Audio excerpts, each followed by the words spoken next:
She said she loved how humble I was until she secretly joined my company, flirted her way up, and leaked confidential plans to a rival. I didn't yell. I didn't beg. I promoted her. Then I gave her a fake memo. What happened next exposed everything: her betrayal, her lies, and what she really thought of me behind my back. She thought I was just a stepping stone. She had no idea who she was messing with. Watch until the end, because this isn't just about revenge, it's about what happens when you bet on ambition and underestimate loyalty. I met Erica at a networking event I almost didn't attend. It was one of those polished mixers downtown: suits, sales smiles, and overpriced wine in plastic cups. I'd shown up in a flannel shirt and work boots, straight from my warehouse. I remember brushing dirt off my sleeves before walking in, already regretting it. She walked up to me while I was half hiding near the hors d'oeuvres, balancing a paper plate of shrimp skewers and feeling wildly out of place. "Either you're lost," she said, smiling, "or you're the most confident guy here." I laughed. "Why? Because I didn't wear cufflinks?" "No," she said, her eyes scanning me. "Because you clearly don't care what anyone thinks." That line stuck with me. Most women I met in these circles looked through me when I dressed like this. Erica looked at me. We talked for an hour. She worked in PR and was between jobs, having just left a boutique agency after a merger. She was sharp, funny, and didn't flinch when I told her I managed an auto parts business. I didn't elaborate. I didn't mention that I owned it or that I'd taken over after my dad passed 5 years earlier. I'd inherited 3 locations, expanded to 11, and spent most days covered in grease or spreadsheets. But I'd learned early on that if you start with the money part, people listen differently. They act impressed, eager. I didn't want that. So I let her think I was just the guy from the back office. She said she liked how humble I was. That I didn't try to flex like the other guys who pitched their LinkedIn bios before saying hello. We started dating 2 weeks later. Erica had this way of making me feel seen. Not for what I owned or ran, but for the way I thought, the way I paid attention. She said I made her feel grounded. I liked that. I liked her. It felt real. For nearly a year, things were easy. Weekends at my place, late-night drives in my old beat-up truck, take-out dinners on my couch. I liked how unpretentious she was, how she never pushed me to spend money or show off. She even laughed when I picked her up once with oil-stained hands and said, "Let me guess, you're a secret millionaire who likes to play mechanic." If only she knew how close she was. She started job hunting again that spring. The market was rough, and one night over dinner, I mentioned that my company was hiring in our communications department. A maternity cover, 6-month contract. Decent pay, room to grow. She asked a few questions, then said, "Would it be weird if I applied?" I hesitated. Not because she wasn't qualified, she absolutely was, but because it could get messy. Still, she was smart, capable, and I trusted her. "Use your maiden name," I said. "Don't mention we're dating. If you get it on your own." She smiled, leaned across the table, and kissed me. I like that. Fair game. And that's how Erica ended up working for my company, without anyone knowing we were together. At first, I was proud. She nailed the interview, hit the ground running. She kept her distance at work, didn't play favorites. But then, things started to shift. Subtly. Quietly. Like a radio station drifting out of tune, the first sign was how she spoke about the job. Not to me, but to our friends. One weekend, we were at a mutual friend's barbecue when someone asked Erica what she'd been up to. I expected her to mention the company, maybe talk about the project she was drafting or how she liked the team. Instead, she shrugged. "Oh, just a little contract work for a parts company. Nothing serious." I blinked. Nothing serious? That job was a foot in the door. Our communications department was small, but the director had already mentioned Erica's name twice in strategy meetings. She was doing good work. At home, I brought it up. Lightly. "You don't like the job?" She looked confused. "What do you mean?" At the barbecue, you made it sound like a throwaway gig. She laughed. Oh, that? I just didn't feel like getting into it. Besides, it's not like it's Google. I let it go. But that little moment sat in the back of my mind, like a stone in my shoe. Then I started hearing things. One of our junior staffers, Jessica, sharp kid, worked in digital, mentioned at lunch that Erica girl had been cozying up to Marcus, one of our senior VPs. I asked what she meant, keeping my tone casual. Jessica raised her eyebrows. You haven't seen it? Flirty coffee runs, after-hours brainstorm sessions. I mean, no judgment. She's single, right? I didn't answer. At work, Erica acted like we were barely acquainted. If we crossed paths in the hall, she'd nod like I was her neighbor's cousin. Once, I made a joke to her during a staff meeting, and she deadpanned me like I was a stranger. Later that night, when I asked about it, she rolled her eyes. I'm not going to act like your girlfriend at work. That's unprofessional. I agreed. I'd suggested the whole keep it separate idea. But there's a difference between being discreet and pretending I don't exist. Things got worse. One day, my godfather Alan, our company's CEO and the closest thing I'd had to a second father since mine passed, came into my office with a folder. Need to show you something, he said, shutting the door behind him. Inside were printouts of email chains from Erica's work account. Most were innocuous. One, however, wasn't. It was a forwarded internal strategy memo. The subject line had been changed to interesting red, guess what's coming next quarter, winky face, and it had been sent to a contact at Raxler Corp, our biggest regional competitor. I froze. Alan tapped the paper. IT flagged it in a routine audit. We're reviewing the contact she sent it to, it could be innocent. But, it doesn't look good. I sat there in silence. He gave me a long look. I thought you said she was solid. She is, I said, but the words felt hollow. My stomach was already sinking. Alan didn't know we were dating. No one did, except a few close friends outside the company. I read the email again. The memo wasn't top secret, but it wasn't public either. It was a test market strategy that could tip off competitors about our next move in 2 states. And Erica had sent it out with a wink. I felt like I'd been punched. That night, I waited until we were home. Erica was curled up on the couch, scrolling on her phone. I sat across from her, folded hands, heart racing. I saw an email, I said quietly. From your work account. Her expression didn't change. What email? You forwarded a strategy doc to someone at Raxler. She frowned. It wasn't confidential. And that was just to an old colleague. Relax. An old colleague at a competing firm? I was trying to show them how far I've come, she snapped. Do you know how hard I've worked to get taken seriously again? Everyone here thinks I'm just some temp. I stared at her. You are not entitled to leak internal plans to make yourself look important. She stood up, arms crossed. You're being paranoid. Is this about me talking to Marcus? Because if you're jealous. I'm not jealous, I said coldly. I'm disappointed. She scoffed. Oh, spare me the CEO routine. And that's when I knew. She didn't just mess up. She never respected what I built. Or me. I didn't sleep that night. I lay there, staring at the ceiling, listening to Erica's soft breathing beside me. Every little snore sounded like a lie I had swallowed whole. The next morning, I didn't say a word. She got ready like nothing had happened, kissing my cheek before leaving, like I hadn't caught her betraying the very company that gave her a second chance. The worst part? I wanted to believe she didn't mean it. That it was a dumb lapse in judgment. But I've been in business long enough to know the difference between a mistake and a strategy. I went to work early.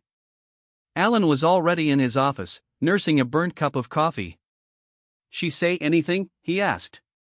Yeah, I said. She said I'm being paranoid. He shook his head. We're investigating. Quietly. But if anything else comes through, we'll have no choice but to escalate. Let me handle it, I said. Alan raised an eyebrow. You're the boss, but this is personal. You sure you want to stay involved? I nodded. I need to know exactly what I'm dealing with. I started digging. Because I never wanted to be that guy snooping, second-guessing, paranoid, but something inside me had snapped. Not just because she crossed a line. Because she didn't even flinch when I called her out. She was already playing the next move. Over the next few days, I had IT track her email activity more closely, not to spy, but to protect the company. And what they found made me sick. She wasn't just sending one-off memos. She was creating patterns, forwarding documents to the same contact every few weeks. Most weren't mission critical, but some hinted at hiring forecasts, potential vendor changes, even minor budget shifts. She was positioning herself as an insider. A valuable leak. And she was getting bolder. One email had her explaining that most of these guys don't even read what they're signing off on, referring to my leadership team. She wasn't just leaking. She was mocking us. I didn't confront her again. I didn't yell. I didn't cry. I planned. I met with HR and Alan, laid out the full scope, and then I did something I've never done before. I weaponized my silence. We designed a trap. I drafted a new internal memo, an intentionally flawed strategy about expanding into a market we had no plans to enter. It looked real. Sounded real. And we floated it through the normal channels. A week later, it showed up word for word in an email Erica sent to her friend. Her contact had no idea the document was fake. But we did. I brought the final proof to HR and legal. They took one look and initiated termination proceedings. I didn't stop them. She'd broken her NDA. She'd betrayed trust. She'd endangered company strategy, all while laughing about it behind our backs. Still, I didn't expect the fallout to hurt as much as it did. They called her in during a Friday lunch hour. I wasn't in the room. I couldn't be. But I watched her leave the building through my office window, eyes red, lips trembling, holding a cardboard box like a cliché. She didn't look at me. But that wasn't the end. Not even close. Because Erica wasn't the type to leave quietly. And I hadn't yet seen the full depth of her bitterness. That weekend, I started getting texts from mutual friends. The story she was telling them? Wildly different from the truth. The first text came from Brandon, a friend I'd known since college. Hey man. Erica just called me crying. Said you got her fired out of jealousy? What's going on? I stared at the message for a full minute. Then another one came in. This time from Marcy, one of Erica's closest girlfriends. She said you set her up? Like, you planted emails to sabotage her? I don't want to pick sides, but, yikes. Erica was spinning the narrative fast. By Monday morning, I was the villain in a story I hadn't even told. According to her, I'd become threatened by her success, accused her of imaginary wrongdoing, and pulled strings to get her fired after she turned down my marriage hints. That last part actually made me laugh. I'd never even brought up marriage. She had. Twice. I didn't respond to the messages. Not yet. I wasn't going to argue with half-truths over text like a teenager. Instead, I called Alan. She's playing victim, I said. Let her, he replied. We've got documentation. Signed memos. Tracked emails. No one serious will believe her if it ever comes to legal. I knew he was right. But I wasn't thinking about legal. I was thinking about reputation. Erica was smart. Charismatic. She knew how to tug heartstrings and spin facts just enough to sow doubt. And I had stayed quiet for too long. So I called someone who owed me a favor, someone who used to work with Erica at her old PR firm before it merged. Check your inbox, he said 10 minutes later. What I found made my blood run cold. It wasn't just that Erica had been leaking information or downplaying our relationship. She had been trashing me. For months. In emails. In texts. Even in private DMs. She told her contact at Raxler I was just a warehouse monkey with lucky DNA, that I was too small-minded to think big, and that she was only sticking around until something better came along. She even joked about manipulating me. "He's sweet, but clueless," she wrote. "Thinks I don't know who he is." I Googled him the second week we dated. That one hurt the most. Because I thought I'd protected myself.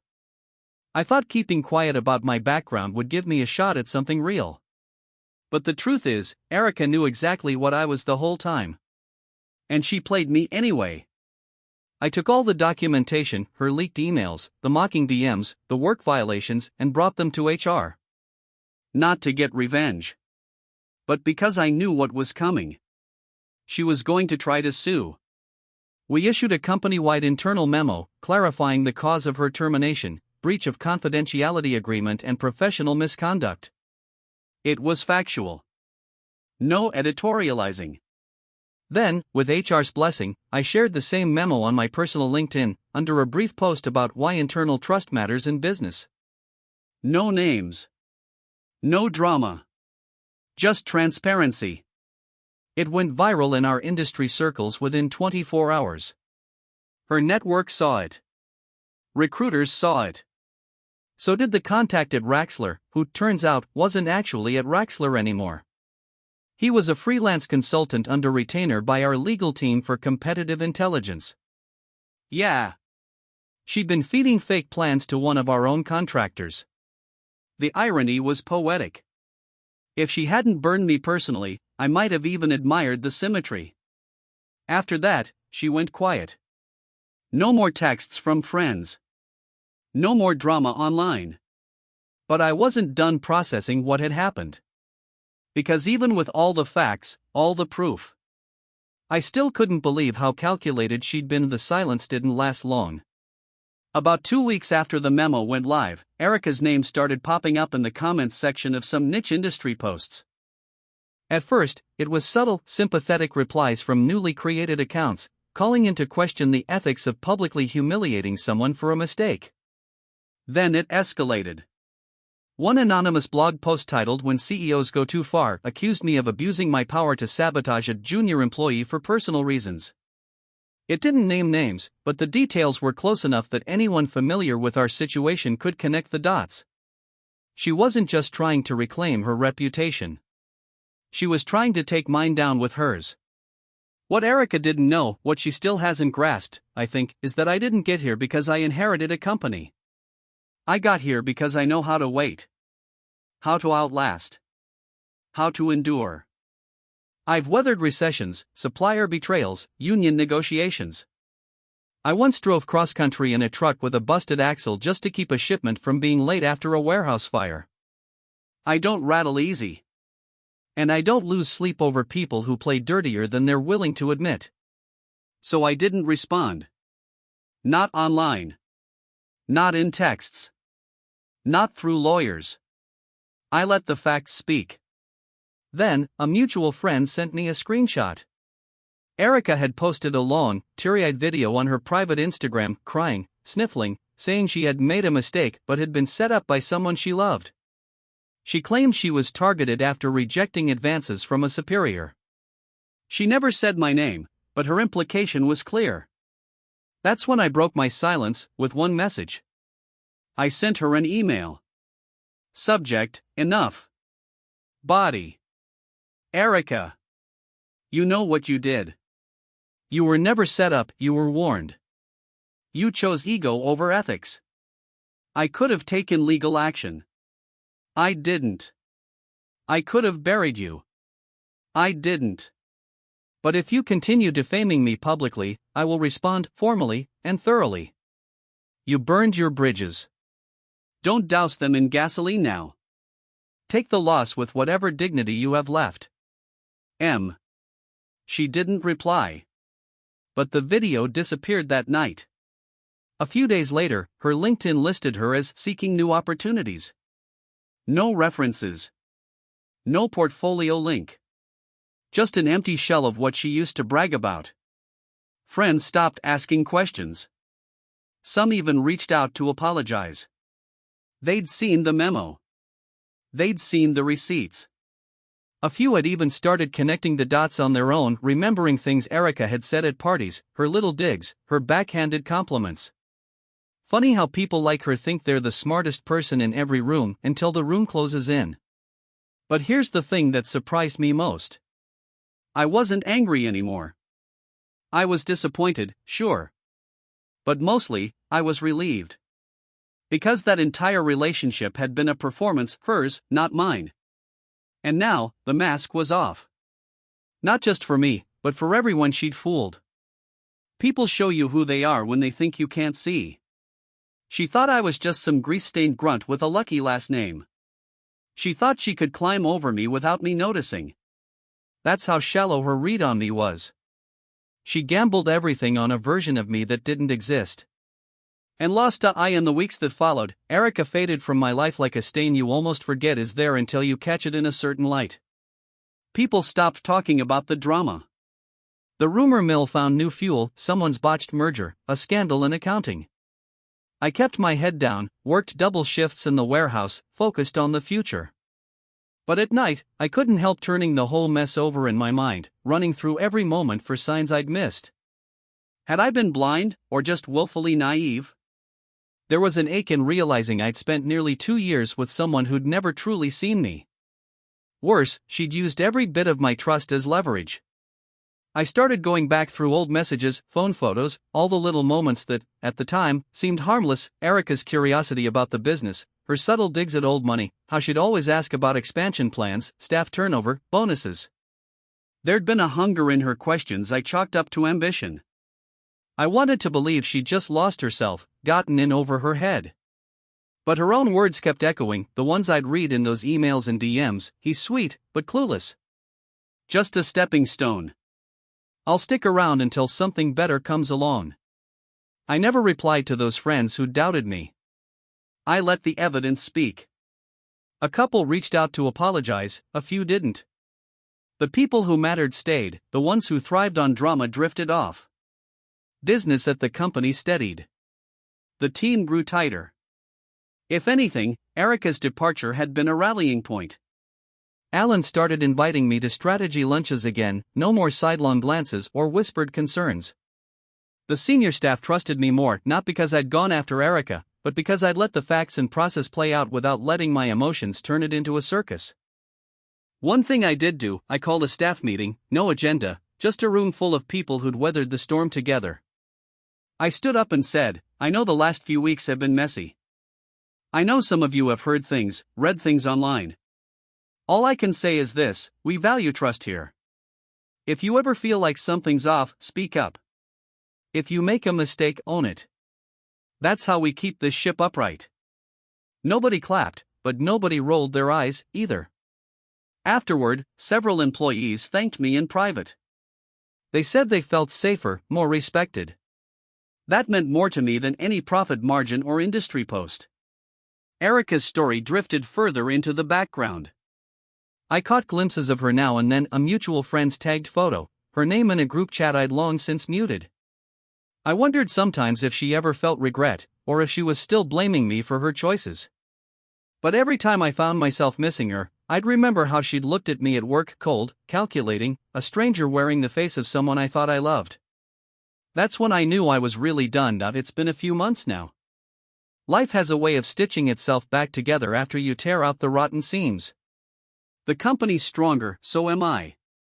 I see it every morning in the faces of the people who show up and put in the work, rain or shine, no ego, no games. My circle is smaller, but it's real. No one's around just to climb a ladder or hitch themselves to my last name. Sometimes, people still ask about Erica. Some are genuinely curious. Others just want a juicy postscript, was she really that cold, did I ever love her, would I do it all again if I saw the warning signs sooner? I always tell them the same thing, you can't fake loyalty. You can't disguise hunger for what it really is, not forever. That's the lesson.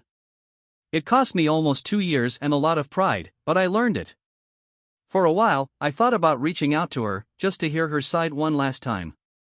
Closure, or maybe just a masochist's curiosity.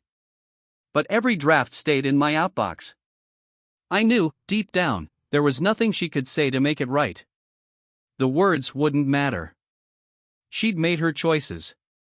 So had I. I'm not ashamed of how I handled it. I could have gone scorched earth. Could have ruined her career, dragged her through court, made a public spectacle out of private pain. But I didn't. I let the truth speak for itself, trusted the right people would see it for what it was. If I have regrets, they're not about Erica. They're about the times I doubted myself, or played small just to keep the peace. I won't do that again. Every so often, I think about my dad, the way he built the company from nothing, the pride he took in staying grounded, never letting the money change who he was. I hope I made him proud. I hope, wherever he is, he saw me stand up for the values he drilled into me. Not flashy, not loud, just solid, honest, unbreakable. There's a certain peace in knowing I don't have to prove anything anymore, not to Erica, not to the world. I'll keep dressing down, keep driving my old truck, keep working beside the guys on the warehouse floor. If that makes me invisible to opportunists, all the better. Erica gambled on the wrong jackpot. She thought I was a stepping stone, a ticket to the life she wanted. But the real treasure was never the company, or the money, or even the power. It was the people I trust, the loyalty I give, the pride I take in the life I've built. If she'd understood that, maybe things would have turned out different. Maybe not. Either way, I'm moving on.